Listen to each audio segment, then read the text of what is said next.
Olá,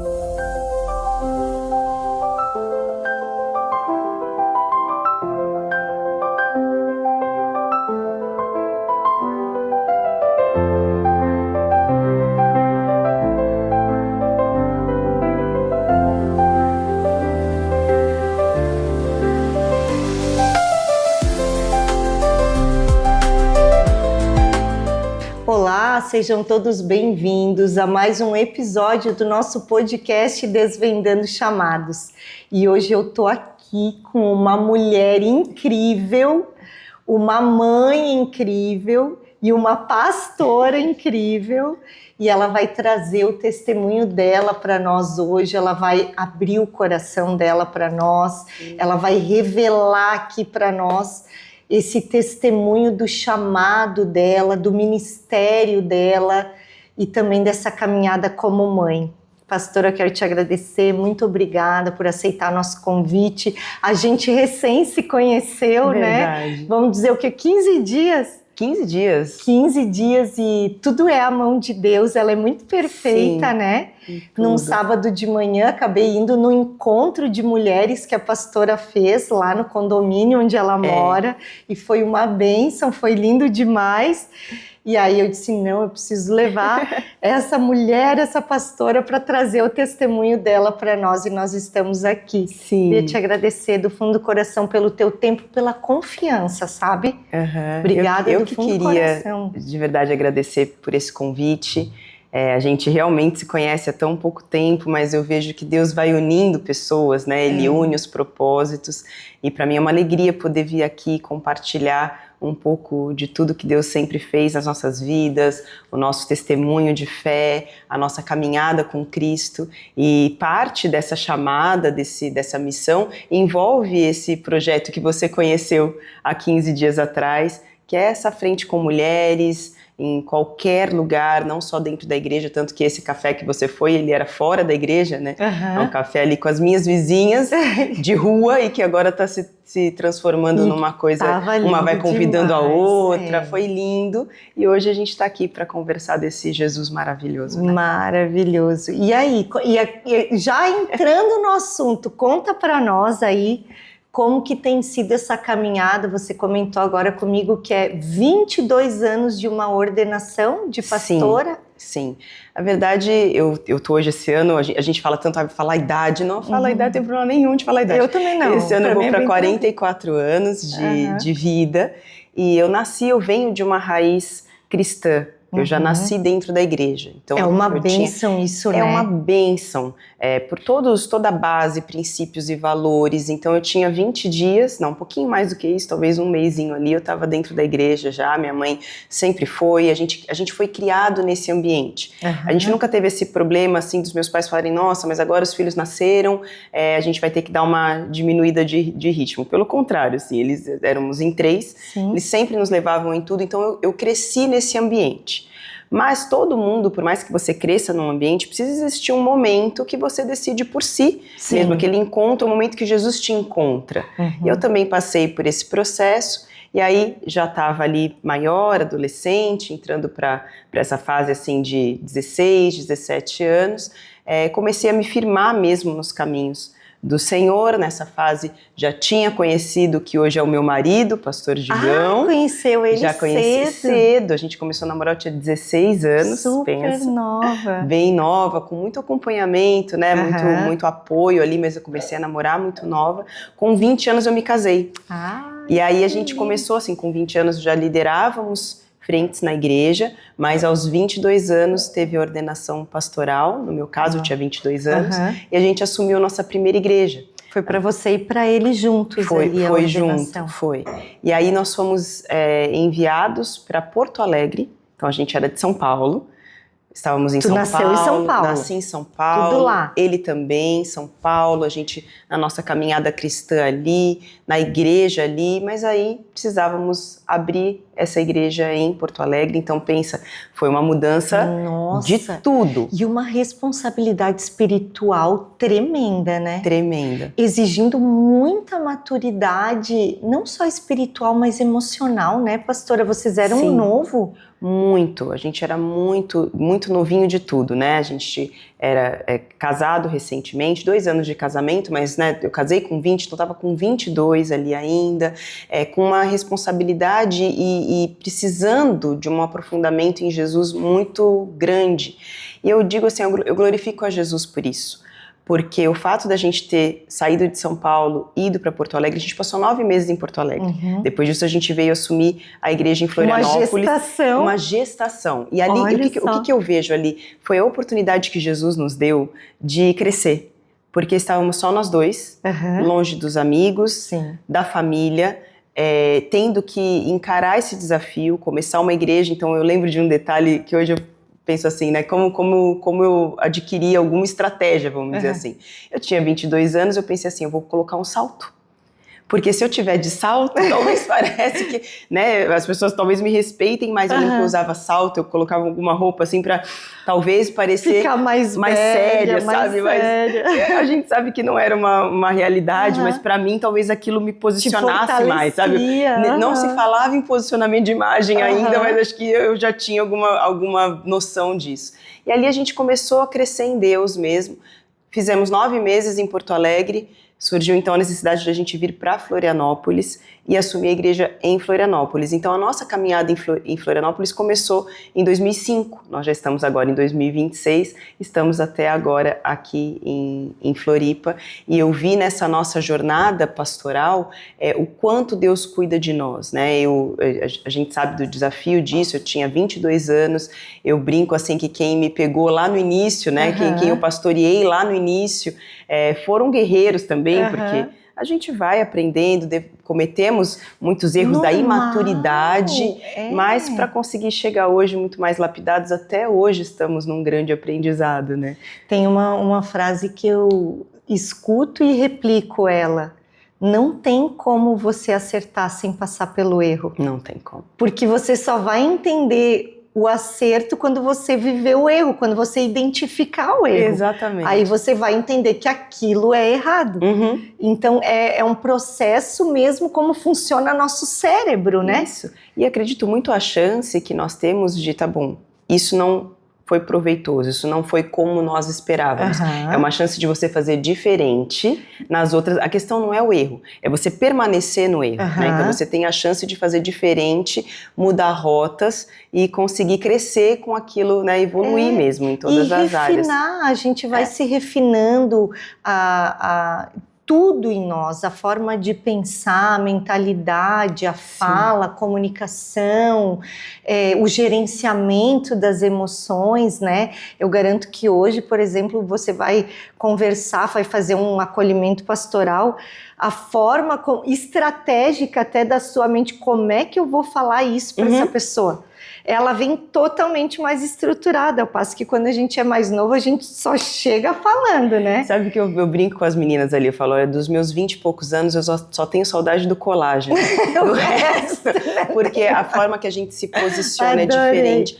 A paz que você tem, até de questões, a pessoa tá falando aquilo, o outro tá falando, gente, hoje já é uma paz tão grande que eu tenho. A gente, quando é mais novo, a gente se importa muito mais com alguns detalhes que hoje em dia já não fazem essa diferença toda. E a calma que tem, a questão de você saber manusear melhor a palavra, de você ter mais direcionamento, você busca muito mais, Senhor, tá bom, o que eu falo para essa pessoa? Porque sim, existem alguns casos que você se depara, que a pessoa senta ali na sua frente e compartilha, que eu fico, enquanto ela tá falando, eu fico, Senhor, nossa, eu faço a mesma coisa, me ajuda. Me ajuda, porque eu não sei, no lugar dela, o que eu faria. Então eu preciso... Tô só pela graça. Só pela graça. E que maravilhoso, tá só pela graça. Porque aí vem refinado por ele mesmo, né? O aconselhamento, acho que tem que ser muito isso, tem que ser refinado por ele.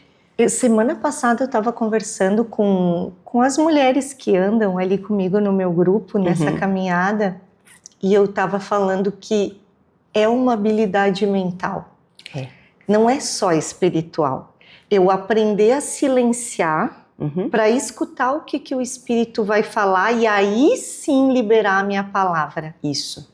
É não agir com impulsividade. Exato. E talvez eu, pelo temperamento, já sou mais impulsiva. Eu acho que essa caminhada, o Senhor me ensinou isso. Calma, silencia. Me escuta. Deixa que eu atue. Então, a gente aprender a deixar o Espírito Santo atuar é um segredo maravilhoso, né? E é o que nos evita, nos livra de muitos erros. Porque aí ele não erra. Então, se ele que está atuando, tá tudo bem, né? E assim, a forma como essa pessoa vai receber a palavra, porque ela tá vindo do Espírito. Isso. Ela não tá vindo da nossa boca, da nossa mente, né? Então, aquilo ali entra totalmente diferente, entra com paz, entra com despertar, sim, com entendimento profundo, não é uma sementinha rasa, mas é algo que vai lá no espírito mesmo, no espiritual da pessoa, e é ali que vai gerar fruto, né? Isso, é a semente do solo fértil, do solo bom, né? E aí nessa caminhada, assim, a gente vai entendendo muita coisa. E tem alguns pontos que vão sendo descortinados. Uma coisa que eu acho muito linda, até do próprio título do podcast, Desvendando Chamados, é que muitas vezes no meio da caminhada, eu estou então há esses 22 anos, Deus foi trazendo outros chamados. Deus foi abrindo outras janelas e portas no meio disso tudo. Então, às vezes, hoje a gente pensa assim, não, esse aqui é o meu chamado, eu vou ficar com ele pro resto da vida. No meio desse chamado, Deus vai começar a abrir outras coisas. E a gente tem que estar sempre muito atento para isso. Nada que acontece na vida da gente acontece para que você só passe por aquilo. Tudo é ensino, tudo é propósito, vai depender de como a gente encara as situações que se abatem aí, né, sobre nós. Eu gosto de dizer que é uma constante lapidação. Exato. E toda vez que a gente tá na zona de conforto, tipo, agora eu tô tranquilo, entendi como é que o negócio funciona, ele vem e diz, tá bom, agora vamos pro próximo nível. Gente, é isso. É sempre assim. E que lindo que ele faz isso conosco, né? Porque senão a gente ia ficar numa inércia. É lindo demais. Parei aqui, estacionei, fiquei estagnado. Quando não, ele tá sempre querendo, ele sempre consegue extrair o melhor de nós. Lindo Mas muitas demais. vezes, para extrair o melhor de nós, precisa passar por um processo de uma pressão, né? Pastora, eu queria te perguntar, e aí você são 22 anos, casada, e uma caminhada de pastoreio com muitos desafios, Sim. E aí veio a mãe. Veio a mãe, com quantos anos? O primeiro filho veio com 25 anos. Você também teve filho cedo, né? Foi tudo cedo. Tudo cedão. E na nossa vontade seria ainda mais cedo, porque eu casei com 20. Eu sempre tive, como naquela época o chamado principal era com as crianças. Eu sempre fui pastora de crianças, então sempre trabalhei com as crianças dentro da igreja. E minha vontade muito grande era de ter o meu filho. E aí a história já começa aí, Deus já começa a nos pressionar desde muito cedo. Então a gente casei com 20, ali quando tava com 21 para 22, falei, não, então agora tá na hora de ter esse filho. Eu cuidei do filho de todo mundo, eu brinco que eu nunca saí do Ministério Infantil, porque eu tava com 11 anos, na época de sair do Ministério Infantil já comecei a ser auxiliar, então continuei ali, e aí tava na hora de ter o meu filho. E a gente começou nas tentativas de ter esse bebê que não vinha. E os diagnósticos eram de infertilidade, tanto meu quanto do meu esposo.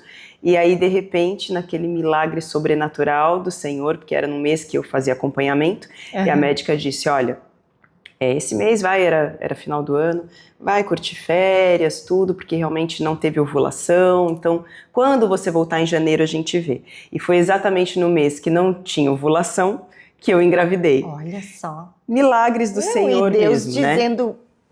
Tu vai entender que não é tudo isso aqui, não que é sobre a minha mão e o meu comando aqui, Exato, né? É quando eu quero. Gente, as coisas elas acontecem no tempo de Deus, na hora de Deus, não tem jeito. Nós estávamos então há quase 2 anos nessa batalha para ter um filho, e para quem está tentando um bebê, 2 anos é uma vida toda, né? Porque todos os meses ali você constatar uma expectativa, né? E com vários diagnósticos, ele veio. Então veio o primeiro filho, que hoje já tem 18 anos, Nossa, pensa. 18 anos. 18 anos, que é o Leonardo. E aí tive esse primeiro filho, ele estava com 7 anos veio o segundo, que, de novo, os meus filhos só vêm quando Deus quer mandar, né? Porque realmente não tem como... Não, e no 7 ainda, No 7 anos aí veio 7 anos, os ciclos, tem bastante coisa. Meu esposo é um especialista nesses ciclos aí de 7 anos. E aí, quando o mais velho estava com 7 anos, veio o mais novo chamado Levi.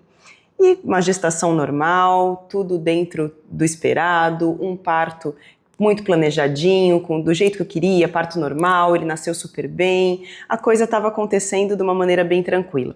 Mas ele tinha ali 2 anos de idade mais ou menos, e eu, especialista em criança, acompanhando criança, já tinha um filho, eu tô aqui vendo que tem alguns comportamentos dele que estavam fora do considerado padrão. Eu digo que não existe o normal, né? Existe o padrão. Quanto tempo ele tinha? 2 anos. 2 anos quando tu começou a identificar. Eu comecei a perceber assim, nossa, o que eu achava no começo? Eu achava que talvez ele tivesse algum problema auditivo, alguma questão auditiva. Eu sabia que ele escutava, porque batia uma porta, sabe quando o vento bate a porta? Ele se assustava. Ele assustava, a gente batia palma, às vezes ele olhava, mas ele não atendia o comando. Ele já tinha 2 anos. Então, Levi, vem aqui, né? Eu chamava ele não me olhava. Eu falava, alguma questão auditiva talvez ele tenha. Mas a gente não quer... Você quer ver, mas não quer ver, sabe? Então, vai deixando assim, daqui a pouco ele desenvolve. Acho natural da mãe também. E de quem tá ao redor também, né? Então, ele não falava, ele tinha 2 anos, ele não falava nada, ele era muito irritado. E eu vinha de um outro filho que tinha falado muito cedo, sempre muito comportado. Então, né, depois que a gente vai, vocês vão conseguir entender tudo, onde tudo isso vai chegar. E aí eu lembro que comecei a ficar incomodada, né? O Espírito Santo vai te incomodando também. E na época, quando acabava o culto, o Levi subia, tinha uma adoração no final, ele sempre subia no altar e ficava ali pulando, dançando, ele era muito presente na igreja. E eu naquela semana tinha feito uma oração. Tinha falado, Deus, se eu tiver que mexer em alguma coisa aqui, Senhor, me dá um sinal, me traz alguém para falar comigo. E naquele dia tinha ido uma médica pediatra visitar a igreja. Então, assim, ela não era do meu círculo de amizades, talvez se fosse, eu não ia dar tanta atenção, sabe? E ela chegou com muita cautela, assim, mas ela chegou no final do culto e falou, olha, você não me conhece. E eu nem costumo fazer isso. Mas eu vi seu filho dançando aqui em cima e eu queria saber, assim, ele tem algum atraso? Eu fiquei olhando aquela mulher, sabe, falando, meu Deus, o que está acontecendo aqui? Eu falei, olha, ele não apresenta fala ainda. Ela falou, não, porque ele arrasta a perninha de um jeito. Ela foi muito delicada, mas ela falou para mim, olha, não dá para saber o que é, mas eu aconselho que você busque verificar se não existe alguma coisa que precisa ser tratada, uma intervenção, né, uma estimulação. Ali eu voltei para casa e falei, realmente, Deus está falando comigo, eu preciso fazer alguma coisa com isso. E aí eu confesso para você que eu comecei a ir atrás de saber o que o Levi tinha, para que alguém me falasse assim, ele não tem nada. Normal também, sim, né? Eu queria que alguém falasse assim para mim, tudo normal. Tá tranquilo, dá uma água para ele, põe para dormir, que vai passar. E não foi a realidade, né? A gente foi... Aí começamos a nossa trajetória de médicos. Eu nunca na vida tinha imaginado que eu teria que levar o meu filho com 2 anos num psiquiatra. Olha só. Porque a gente tem, sim, muita coisa. Psiquiatra vai precisar... Crenças, um monte de coisa. Então, os primeiros que eu fui em neurologista, mais aceito, né? Vamos no neurologista e tal. Não, então agora você tem um encaminhamento para uma psiquiatra. Pegava esse menino com as coisinhas dele, meu marido sempre junto em todas as nossas consultas, e aí começamos a fazer um processo de investigação. Não foi na primeira sessão, nem na segunda, na terceira, mas é um dia que eu nunca vou esquecer na minha vida. Dia 2 de junho de 2017 foi o dia que eu saí de um consultório psiquiátrico com um laudo escrito Levi, CID-F84, que é autismo infantil, e ali estava lá carimbado, assinado, laudado. Até então era uma suspeita. Quando você recebe um diagnóstico, um carimbo com uma assinatura, é um fato constatado. Ali muda tudo. E aí eu lembro que de lá eu saí com ele no colo. Emociona, não tem jeito. Não tem como. E aí falei pro meu marido, e agora, né? O que a gente vai fazer? E ele falou, a gente vai fazer o que a gente sempre fez.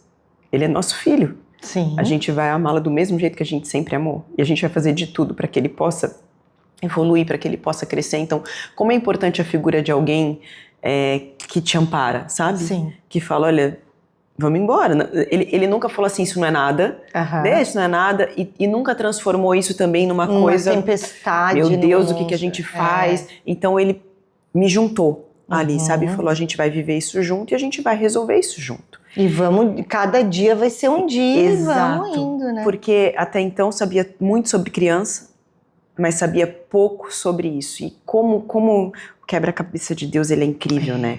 Em 2002, eu tinha feito uma faculdade de pedagogia, e na época não se falava sobre autismo, mas você podia fazer cadeiras de educação especial. Para cumprir hora, tá? Não era por amor, era para cumprir hora. E de todas as cadeiras de educação especial, eu escolhi o autismo. Lá atrás. Para depois, nós estamos falando em 2017, eu consegui entender e falar, meu Deus, em 2002 me deu uma vontade, então vou pegar e vou aprender um pouco sobre autismo. Era muito raso o conhecimento, mas já era alguma coisa. E aí, a partir dali, começa um chamado que foi desvendado no meio da caminhada. Eu não sabia lá atrás, quando eu fui ordenada pastora, não tinha ideia de que eu ia enfrentar isso. Então, por isso que eu tô te falando, Deus vai desvendando chamados no meio da tua caminhada. Lindo demais isso. Eu lembro que comecei esse processo, então, de conseguir entender, começar a entender o que era esse universo. Eu falei, agora eu vou mergulhar profundo. Eu lembro de falar pra médica assim, olha, você tem certeza do que você tá me dizendo? Porque se ele é autista mesmo, eu não vou contar isso num almoço de família para 10 pessoas. Sim. E se não for, não era. Eu vou transformar isso numa bandeira. As pessoas vão saber, eu vou levar isso à frente. Ela, não, é isso mesmo. Eu falei, então tá bom. Então eu não vou esconder meu filho. Eu não vou esconder quem ele é. Sim. Eu vou fazer disso algo para que o Senhor, para que a glória de Deus possa se manifestar.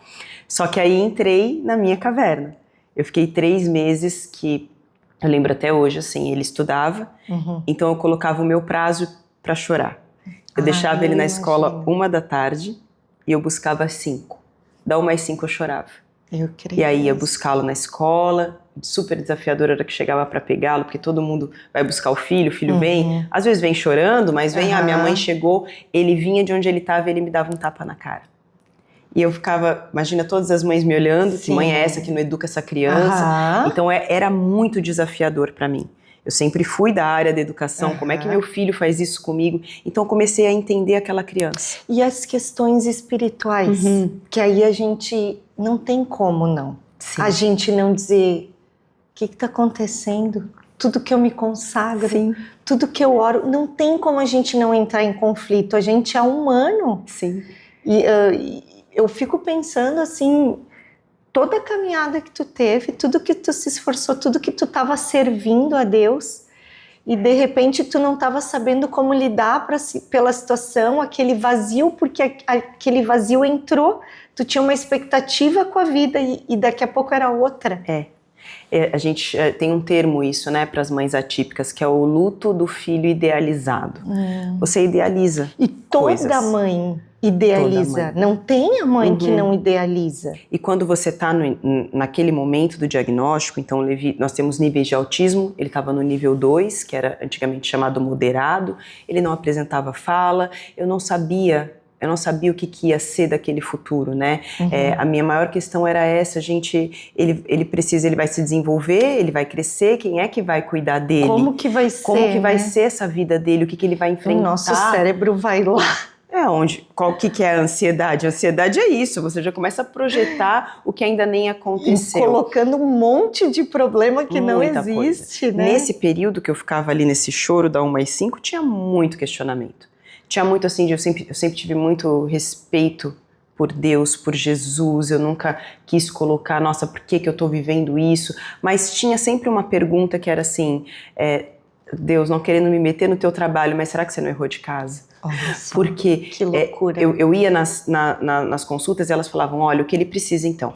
40 minutos de fono, da fono você corre para musicoterapia, e na minha rotina de vida naquela época, pastoreando uma igreja, nós supervisionávamos um estado, a gente viajava muito, eu falava, Deus, aonde que nessa agenda eu vou? E aí ele começou a me dizer, estabelece as prioridades. Eu fui aprendendo tanta coisa nesse tempo, silenciar todos os barulhos, os olhares julgadores, porque aí não deixar eles entrar e atrapalhar a tua paz, sabe, né? quando ele encontra o cego, quem que pecou?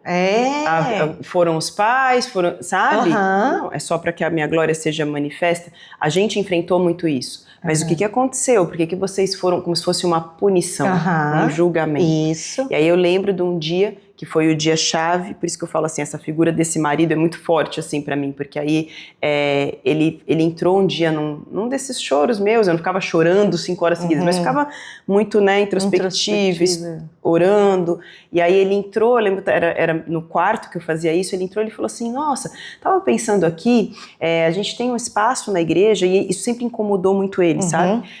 O prédio da igreja ficar parado durante o dia e só ter funcionamento alguns horários à noite e aos domingos. Ele, poxa, um prédio desse parado, tanta sala, tal. Eu tava pensando aqui, ele sempre quis fazer alguma coisa social. E aí pensou em algumas estratégias profissionalizantes, tal. Esse dia ele entrou no quarto e falou, tô pensando aqui, isso aconteceu na nossa vida. Não somos só nós que vivemos isso. Nessa época a gente já estava em sala de espera de terapia, conhecendo várias histórias e várias famílias. Ele falou, por que de repente a gente não faz um projeto social para atender famílias que não tenham condição de arcar com o tratamento dos seus filhos, e a gente atende famílias de crianças autistas, e ele ia falando, e eu ia olhando para ele pensando, gente, não tenho nem para mim, não consigo nem eu me levantar daqui, que dirá ajudar outras pessoas. E ele saiu daquele quarto, ele veio com a ideia tal, e saiu, e aí ali Deus começou a falar comigo, você vai ter 2 caminhos, ou você passa o resto da sua vida chorando da 1 mais 5, eu vou continuar te amando, você é minha filha, tá tudo bem. Nossa, ou a gente transforma essa dor numa cura para outras pessoas. O que você quer fazer? Era como se Deus me falasse assim, eu tô contigo para tudo. Quer continuar chorando aqui? Continua chorando, eu vou te amar. Mas você não vai viver o que eu tenho para você. Ali, naquele dia, começou a me vir uma chama de um... Eu entendi agora porque que eu tô vivendo isso. Aí eu lembro de sentar um dia no culto, olhar a igreja cheia num domingo à noite, e falar assim, não sou só eu que vivo isso. Mas por que só tem eu aqui nessa igreja com um filho autista? Onde elas estão? Onde estão essas famílias? Se elas não estão aqui, é porque elas não encontraram um acolhimento, elas não encontraram um lugar que receba os filhos dela, que as recebam. Quantas estariam necessitando de um abraço? Tu estava precisando, mas quantas, né? Mas sabe o que eu entendi ali? Eu estava precisando, mas eu tinha para onde correr. Sim. Eu podia chorar da 1 mais 5, mas com a Bíblia aberta, orando, buscando. E elas? E com o marido que te acolheu, porque quantas o marido não largou? Posso te falar a estatística? 82% dos maridos vão embora. A mãe fica. Principalmente quando esse filho é um menino. Quando é uma menina diagnosticada, o pai acaba, às vezes, né, tem um acolhimento um pouco maior. Agora, quando é um menino, porque não se sabe se ele vai jogar uma bola, se ele vai... O parceiro que ele queria, o parceiro que ele idealizou, ele também não teve. Então, hoje a estatística é de 82%. O que acontece com essa mãe? Ela fica sem o marido, ela não consegue, muitas vezes, trabalhar, porque é o dia inteiro... terapia, indo para a renda dessa família, né? E aí eu lembro, para juntar com essa história, como Deus faz tudo, quando ele desvenda o chamado, Karen, ele mostra as coisas, a gente tem que estar atento para ouvir, porque aí entrou meu marido no quarto, falou tudo isso, eu comecei a ter essa chama acendendo dentro do meu coração, naquele dia peguei o Levi na escola e levei numa terapia. Que era a rotina, né, nossa, que a gente tinha, ou naquele dia ou logo no dia seguinte. Eu tô na sala de espera de terapia, chega uma mãe, ela com um filho com autismo já nível 3, severo, sem acesso a muita terapia, porque as terapias são caríssimas. Sim, naquela época, nós estamos falando 2017, altíssimo. Tá? 2017, a média era R$5.000 por mês a mais, que essa família tinha que ter para poder fazer o básico por aquela casa, e ela chega com o filho com as mãozinhas, nunca vamos esquecer disso, as mãozinhas dentro de um saco de pano, uma espuma na cabeça para evitar com que ele se ferisse, entenda, o autismo não é uma característica do autista ser agressivo, se ele está agressivo é porque falta tratamento, mas ela fornecendo o que ela tinha, ela não tinha, ela sozinha, pegava 3 ônibus, para ir naquela terapia, e na recepção da clínica ela vendia trufas para poder pagar aquela sessão. Então eu vi diante de mim uma mãe sozinha, Para pagar aquela sessão, ela vendia trufa na recepção, com um filho altamente comprometido no seu comportamento por falta de acesso à terapia. Naquele dia, Deus falou para mim, o que você vai fazer? Você vai continuar chorando dentro da tua casa ou você vai arregaçar as mangas, fazer algo por essas famílias? Elas estão precisando de mim, elas estão precisando ter acesso à terapia. Ali a gente começou a criar um desenho de um instituto. Instituto esse que existe desde 2017, então, nossa, olha só. Aqui em Florianópolis. Esse instituto leva o nome do Levi, então é Instituto Levi Social, mas é uma sigla. Que lindo. Levando ensino, vida e inclusão. Nossa. E é isso que a gente busca fazer há quase 10 anos, vai fazer 9 anos esse ano. A gente fornece terapias de forma gratuita para famílias que não tenham como arcar com o tratamento dos seus filhos. Que lindo. Hoje a gente sabe que o autismo não é uma doença, então ele não tem cura, porque você cura o que é uma doença, mas ele tem evolução. O autismo é uma característica de uma pessoa, é uma característica do cérebro de alguém. Você tem como evoluir, só que eu só evoluo se eu trato. Sim, se ela não tem acesso à terapia, ela trata como? E aí a qualidade de vida vem para a criança e para a família. E para a família. Para todo mundo envolvido. A gente lá no Instituto, a gente trata a família.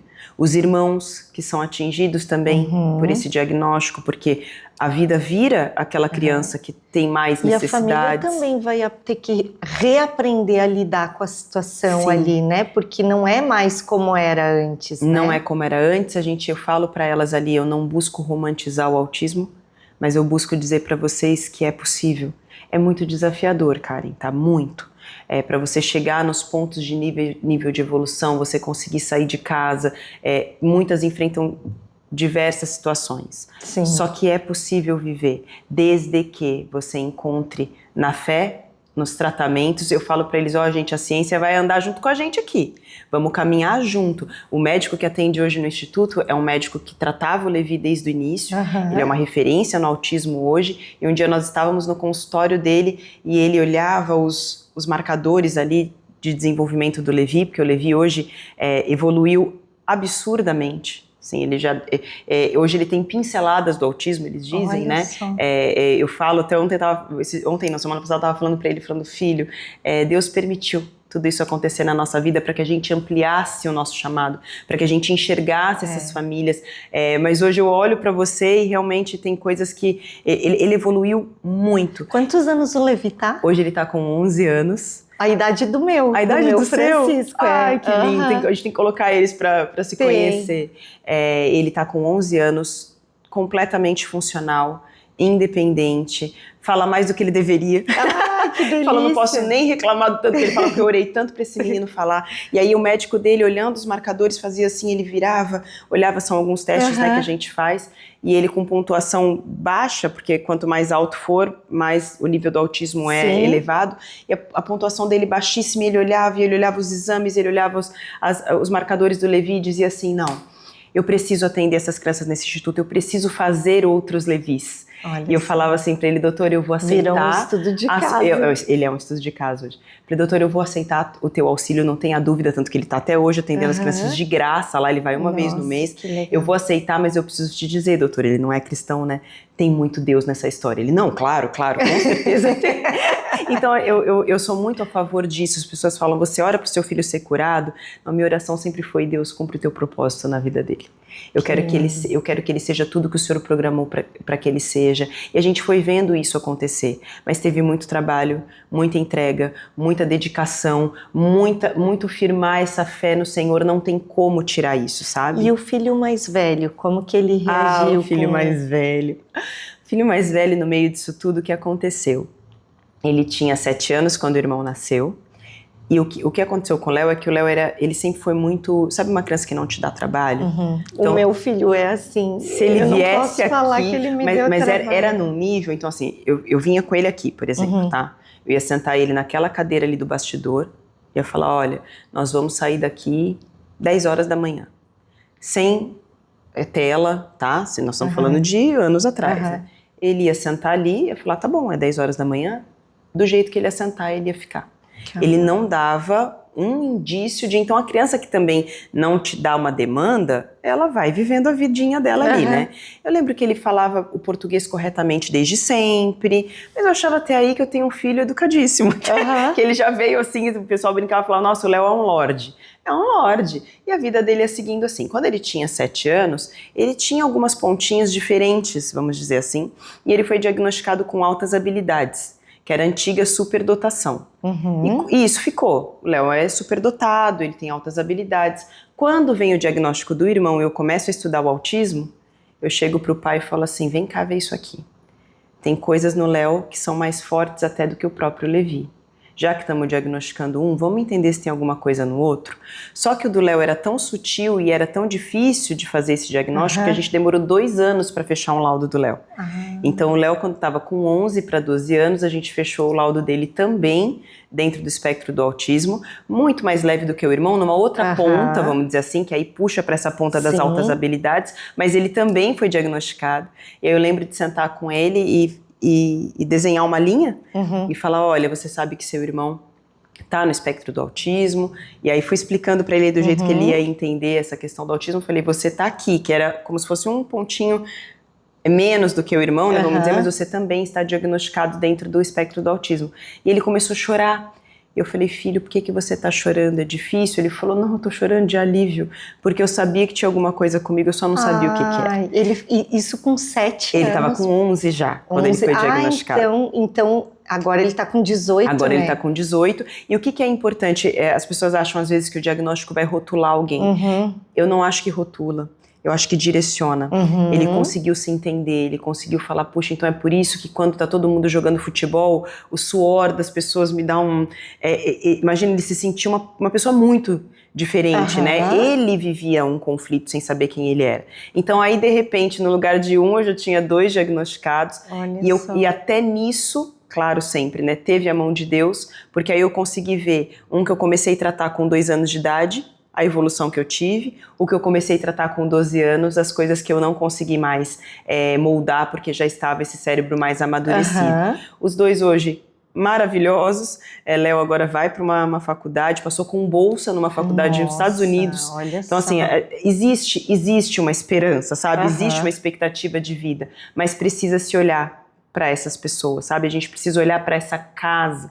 Então, quando veio o diagnóstico do Léo, eu já estava mais expert no assunto, vamos dizer assim, mas ele viveu toda essa fase com a gente, foi muito, a gente nunca esqueceu de olhar para ele, sabe? A gente sentou, conversou com ele, explicou o que o irmão precisava. Então, essa família toda precisa ser acolhida. Caminhou junto, né? Ele caminhou junto. Então, ele nunca se sentiu assim, estão dando mais atenção para esse do que para mim, porque ele entendeu, a gente explicou sempre desde o início o que estava acontecendo lá, e hoje os 2 são uma bênção do Senhor.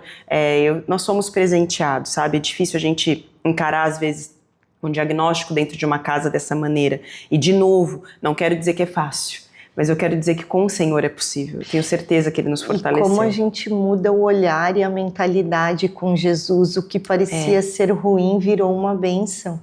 Eu falo que no Senhor, assim, nada do que a gente vive, eu não imagino um Deus olhando lá de cima e falando, agora vai passar isso.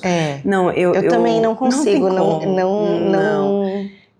São as oportunidades, eu falo para eles lá em casa, assim, nós tivemos a oportunidade, porque Karen, você hoje conhece uma mulher muito diferente de quem eu era antes do diagnóstico. A forma de olhar, de encarar as dores da vida, a empatia pelo próximo. Eu já era pastora, tá? Eu já era pastora em 2017, mas eu sou uma mulher completamente diferente. Tudo, as pessoas vêm me contar uma coisa, eu falo, pera, escuta isso que ela tá te dizendo, essa é a dor dela, porque eu sempre fui muito prática, até hoje eu sou muito prática. Eu também sou bastante assim. É isso, vamos resolver daquele jeito, é aquilo. E deu, e sem delongas, vamos lá, e vamos pra frente. Entendeu? Engole o choro, segue e vai. Engole o choro e vai. Ali Deus me falou, filha, ouve as pessoas, acolhe as pessoas. Então assim, hoje nós somos diferentes de quem nós éramos. Então toda dor que a gente vive, ela tem um propósito. A dor, ela gera um crescimento, se você permitir que isso aconteça. O que eu decidi fazer isso você precisa ter o Senhor para te ajudar, é tirar a sua vida da mão da dor, vamos dizer assim, né, para a dor não te moldar, e colocar a sua vida nas mãos daquele que vai te moldar. Desci a casa do oleiro, ele precisou moldar esse vaso, ele precisou fazer o que ele precisava para que eu vivesse o meu chamado. Sim. Então hoje, se eu tenho esse chamado com as mães atípicas, se eu tenho esse chamado com mulheres, eu precisei passar por esse vale da dor, para ele poder falar, filha, agora vamos transformar essa dor em cura. Então hoje aquela dor toda que eu vivi, aqueles meses chorando no quarto, hoje é cura. Para outras famílias que abrem, a gente, olha, um dia eu te convido a ir lá no instituto, ficar na recepção do instituto, ouvindo as histórias, vendo aquelas famílias, elas olham pra gente e falam, que bom que a gente encontrou vocês. E isso não vem de nós, assim, existem diversas clínicas de terapia, mas o que elas encontram lá é a paz que excede todo entendimento. Ali tem Jesus, desde a hora que elas entram até a hora que elas vão embora, elas não são obrigadas a professar a mesma fé, mas elas sentem a presença do Espírito Santo naquele lugar. E eu creio que muitas já se converteram ali, né? Muitas. Hoje a gente tem várias que frequentam a igreja, que legal. A gente busca atendê-las da melhor maneira, eu faço os cafés com elas também, daí que vem esses cafés com mulheres em geral, né? Não só as que estão dentro da igreja, as que estão como você foi naquele, eu entendo muito isso, todo mundo está precisando demais desse encontro verdadeiro com Jesus. Eu também e a gente vai abrindo isso como um canal, sabe? Então disso tudo, eu lembro de cenas muito específicas de quando estava vivendo essa caminhada, né, com Levi ali no início do diagnóstico, em nenhum momento eu fui desamparada pelo Senhor. Nenhum momento. É lindo demais escutar, né? As pessoas, elas têm muitas vezes uma ilusão, né, pastora, de que, porque agora eu tô caminhando com Deus, né? E nós também já tivemos essa ilusão, né?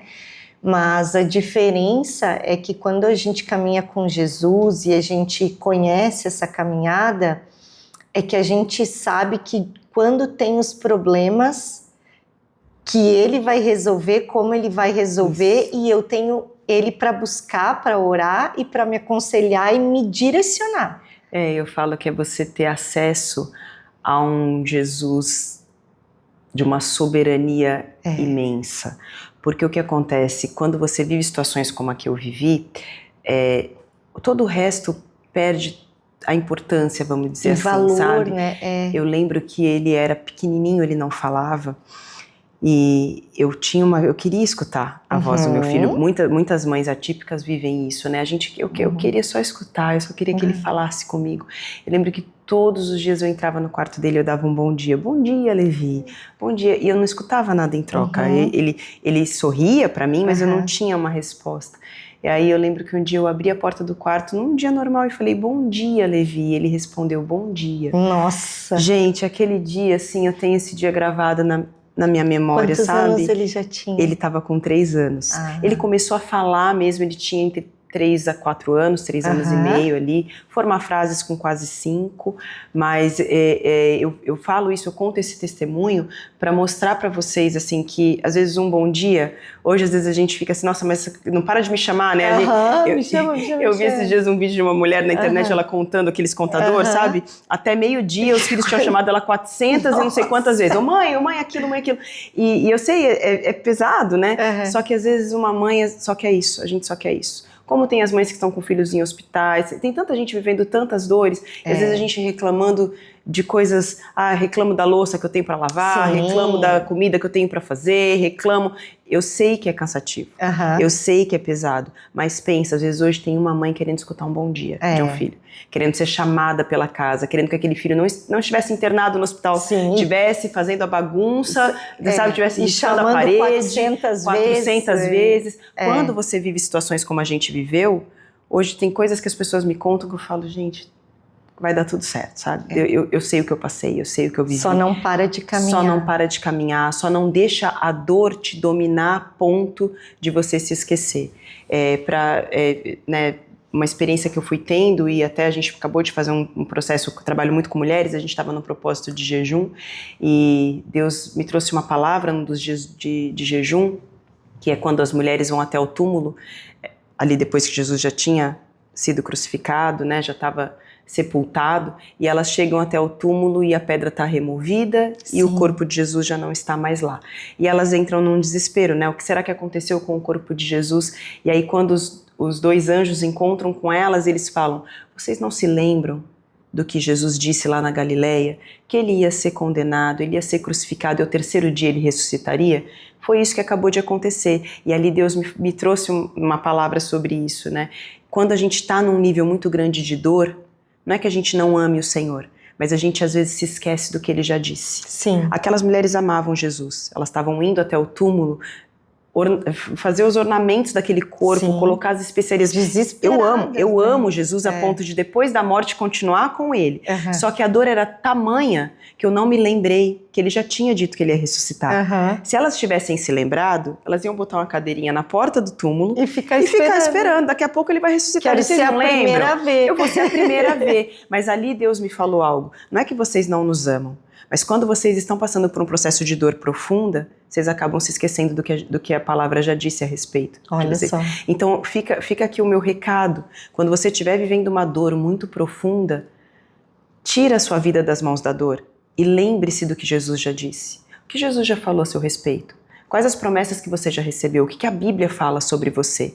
Porque aí você se lembra das palavras, você se lembra das promessas, você traz à memória o que dá esperança, você fala, não, realmente ele vai ressuscitar, tá tudo bem. Então isso ficou muito forte pra mim. A dor delas era tão latente, e quando você tá com qualquer dor, se tiver uma dor no dedinho, você lembra que o dedinho existe. Sim. Então quando você tá com qualquer dor, a dor é tão profunda, ela é tão latente que é fácil a gente se esquecer do que o Senhor já falou, das promessas que ele já teve. Mas hoje a gente vai derramar isso sobre todo mundo que tá ouvindo a gente, lindo, né? Demais, quando você estiver vivendo um momento de dor, a gente tem vivido dias tão difíceis, de crises, as pessoas sentindo dores tão profundas, ansiedades, depressões a níveis nunca antes contabilizados. Quando você estiver vivendo esse momento de dor, esse luto profundo, essa dor tão latente, que você se lembre das palavras de Jesus, que você se lembre do que Deus já falou a seu respeito, para que você possa voltar a viver no meio da dor uma paz que só Ele pode dar, né? Lindo demais, amém. Eu tô aqui sem fôlego, gente, escutando ela, e ela tá falando e eu tô indo lá pra Bíblia. Lindo demais, pastora. Quero te agradecer, obrigada por esse testemunho lindo. Muito obrigada pelo teu sim, pelo teu chamado, pelo teu ministério. Se você não tivesse dito sim, eu não vou ficar 5 horas chorando aqui todo dia, da 1 às 5. Sim, eu vou lá ajudar, mesmo com a minha dor, eu vou botar a minha no bolso e vou ajudar na dor do próximo. Sim. Elas precisam de mim e, consequentemente, você também precisa delas. Sim. Porque é uma retroalimentação. É verdade. Né? E eu sou muito grata a Deus pela oportunidade. Eu falo isso é uma oportunidade que Ele me deu de exercer esse chamado. Né? Toda vez que a gente recebe essa unção mesmo de estar honrando o que Ele chamou a gente para fazer, sim, que é uma paz, é uma alegria, né? Que tu não precisa mais de nada, só aquilo que tu tá sentindo já é suficiente, já preenche, né? Exatamente. Então, Deus, Ele é tremendo, né? Como a gente é limitado, né? Para entender Ele, assim, e a sua glória e a sua graça, né? Uhum. Mas eu queria te agradecer do fundo do coração.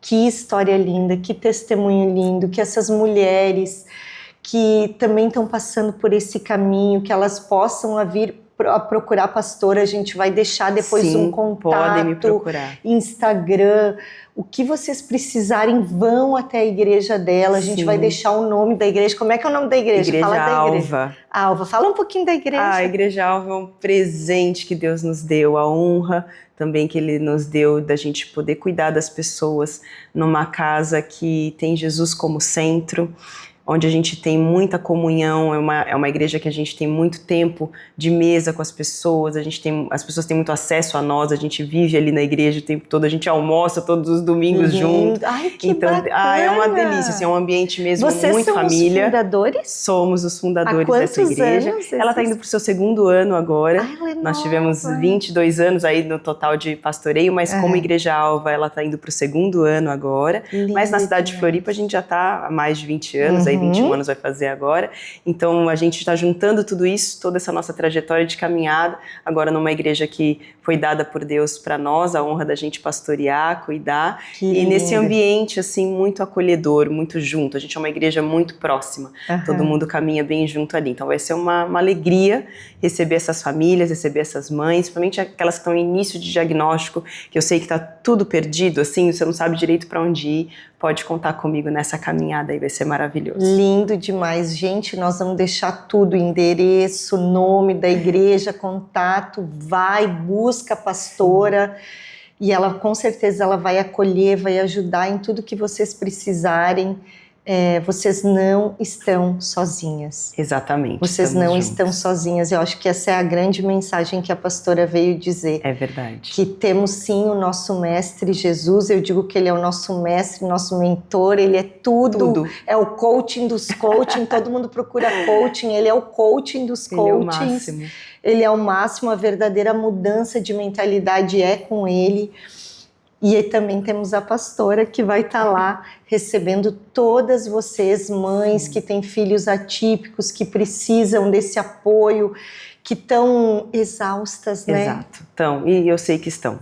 Vão para lá, busquem ela, procurem ela, entrem em contato com ela, que eu tenho certeza que vocês vão viver o sobrenatural de Deus junto com ela lá na igreja dela. Não deixem de procurar.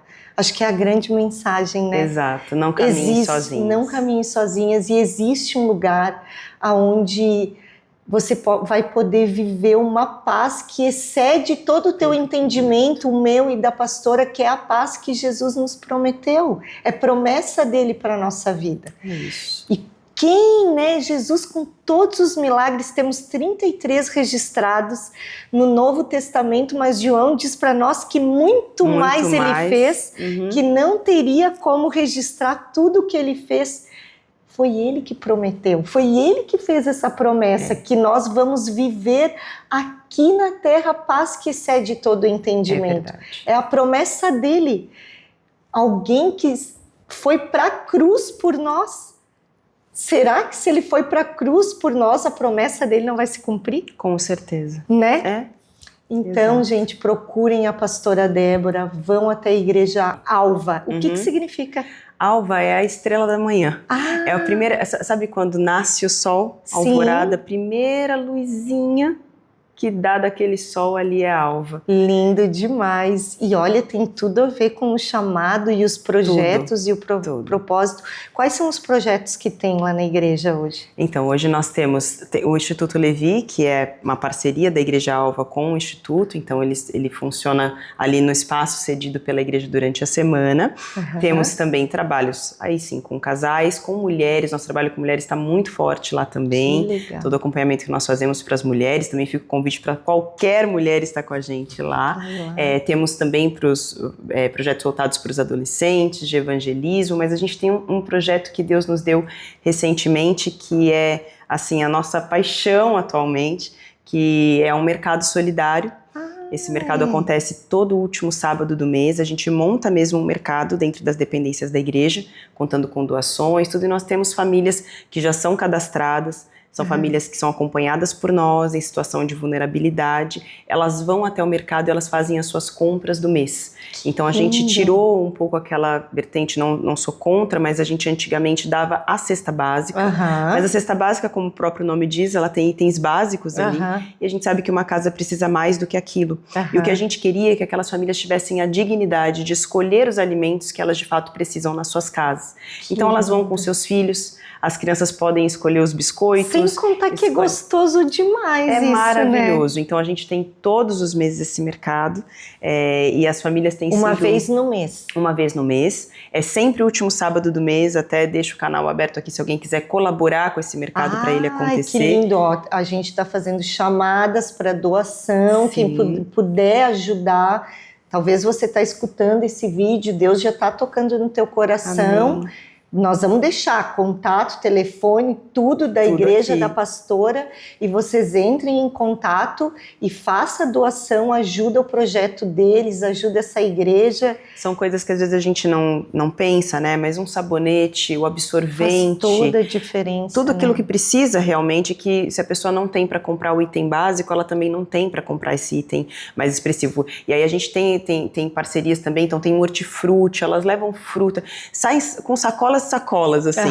É muito lindo esse projeto, então é uma das bandeiras da nossa igreja, é fazer esse mercado solidário continuar a acontecer, ampliar cada vez mais o número de famílias atendidas, e é lindo mesmo, porque a gente vê as crianças indo junto com as mães, e tem criança que nunca tinha nem entrado no mercado. Olha só. E aí a gente fala, não, pode pegar, você pode, então elas fazem a compra, coloca dentro da sacola, leva para casa, é restaurar a dignidade, né? Essa criança olhar e falar assim, puxa, eu tenho como fazer isso é possível. E a gente está no início desse projeto, mas ele já está funcionando muito bem. Lindo demais, Deus vai abençoar. Amém. Como só tem abençoado. Amém. Até aqui essa caminhada linda e maravilhosa. Pastora, eu quero te agradecer. Eu que agradeço, Obrigada Karen. pelo teu tempo, pelo teu sorriso, pelo teu secreto que você trouxe aqui para nós hoje e por você compartilhar esse testemunho tão lindo com nós nessa manhã. Obrigada, viu? Deus abençoe. Amém. Você quer falar mais alguma coisa? Quero que Deus continue abençoando vocês aqui também, que esse podcast possa alcançar cada vez mais vidas e pessoas possam ter os seus chamados desvendados através daquilo que a gente compartilha aqui. E para você que nos escutou aqui hoje, que fique muito forte essa palavra para você. Lembre-se, quando você estiver vivendo momentos de dor, não se esqueça das promessas, não se esqueça do que Deus já falou sobre você, e Ele vai enxugar dos seus olhos toda lágrima, e essa dor vai se transformar em cura para muitas pessoas. Não é à toa que você está vivendo o que você está vivendo, é para que a glória do Senhor se manifeste em você e através de você. Amém, lindo demais. Olha, que mensagem, gente. Encerramos com uma mensagem linda. Aproveita, curte, comenta o que esse vídeo, esse testemunho tocou aí no seu coração. Compartilha, porque compartilhando esse vídeo, você também está evangelizando, é uma forma de evangelizar também. Se inscreve no canal e ativa o sininho para você receber aí na sua timeline toda vez que a gente postar um novo episódio. Deus abençoe a todos vocês e vamos para a próxima. Tchau, tchau.